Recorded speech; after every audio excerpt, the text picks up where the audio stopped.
আমার মনে হয় আরিফিন তোমাদের সাকিবকে জিজ্ঞেস করা উচিত যে আমার সাথে কাজ করার এক্সপিরিয়েন্স কেমন ওর সাথে। এবারে সাকিব খানের সিনেমায় মধুমিতার পরিবর্তে নতুন নায়িকা হিসাবে যোগ হলেন মিমি চক্রবর্তী। কথাটি অবিশ্বাস্য হলে এটাই সত্যি। মধুমিতা চক্রবর্তীকে বাদ দিয়ে এবার নতুন সিনেমায় মিমি চক্রবর্তীকে নেওয়ার পরিকল্পনা করছেন কালা জাহাঙ্গীর সিনেমার পরিচালক মহোদয়। কালা জাহাঙ্গীর সিনেমার পরিচালক বিন্দু এটাও জানিয়েছেন মিমি চক্রবর্তীকে একজন আইনি পুলিশ অফিসার চরিত্রে দেখানো হবে এবং মধুমিতা চক্রবর্তীও সাথে থাকবেন। এটি নিয়ে গুঞ্জন উঠেছে সিনেমা পাড়ায়।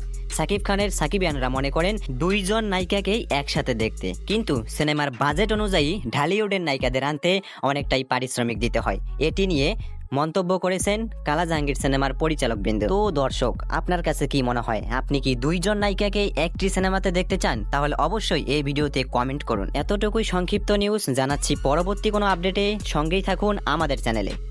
ধন্যবাদ।